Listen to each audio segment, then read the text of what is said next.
ఒక్కసారి కొమ్మూరి గోల్డ్ కి కాల్ చేయండి. తాకట్లో ఉన్న మీ బంగారాన్ని విడిపించి మార్కెట్ ప్రైస్ కి వాళ్ళు కొనుక్కుని మిగతా డబ్బులు మీకు ఇచ్చేస్తారు. హాయ్ హలో నమస్తే, వెల్కమ్ టు మనం టీవీ. నేను మీ చార్మి. మనం టీవీ ఉన్నది మన కోసం.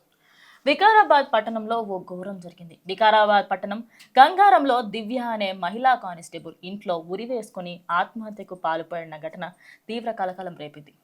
దారూర్ పోలీస్ స్టేషన్లో ఈ విధులకు సంబంధించి విధులను నిర్వహిస్తున్న దివ్య అనే కానిస్టేబుల్ సూసైడ్ లెటర్ రాసి ప్రాణాలు తీసుకుంది. అసలు ఏం జరిగింది ఏంటనేది తెలుసుకునే ప్రయత్నం చేశాం. సమాచారం అందుకున్న వెంటనే పోలీసులు ఘటనా స్థలానికి చేరుకొని దివ్య ఆత్మహత్యకు సంబంధించి పూర్తి వివరాలు సేకరించారు. ఎవరైనా వేధించారా అనే కోణంలో బంధువులను అనుమానం కూడా వ్యక్తం చేశారు. అయితే ఆ ఆత్మహత్యకు ముందు దివ్య రాసిన లెటర్ గుర్తించారు. ఆ లెటర్లో నా చావుకు ఎవరూ కారణం కాదు, మెంటల్ స్ట్రెస్ తట్టుకోలేకనే ఈ నిర్ణయం తీసుకున్నాను అన్నట్లుగా రాసుకొచ్చింది.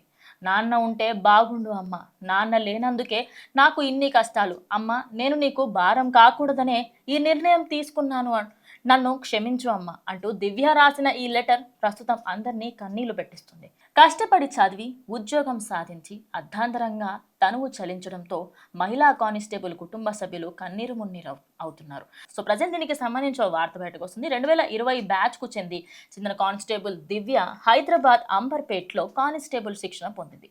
6 ఏళ్ల క్రితం తండ్రి మృతి చెందారు. అయితే తండ్రికి సంబంధించి పోలీస్ హోంగార్డ్గా పనిచేసిన తండ్రి బసవరాజ్, ఆయనకి సంబంధించి ఆసక్తి చూపించిన వ్యక్తి. అయితే ఆ తండ్రిని చూసి ఇటు పోలీస్ అవ్వాలి అనే ఆసక్తి పెరిగింది దివ్యలో. అయితే బసవరాజ్కు 3 కూతుర్లు కాగా దివ్య 3వ కూతురు.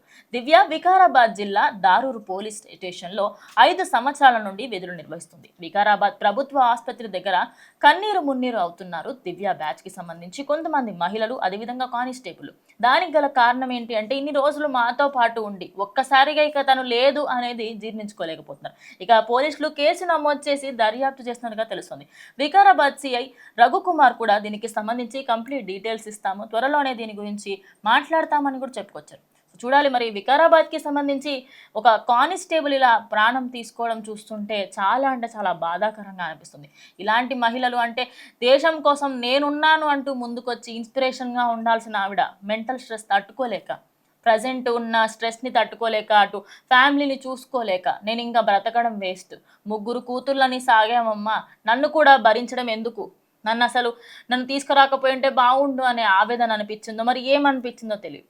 కానీ తనకి సంబంధించి తల్లికి భారం అవుతుంది అని దివ్య చనిపోవడంతో ప్రజెంట్ తన తల్లి ఆవేదన అసలు వర్ణాతీతం అనే చెప్పాలి. సో ప్రజెంట్ ఆ వీడియోస్ అన్నీ కూడా వైరల్గా మారుతున్నాయి. సో మీరేమనుకుంటున్నారు ఖచ్చితంగా కమెంట్ చేయండి.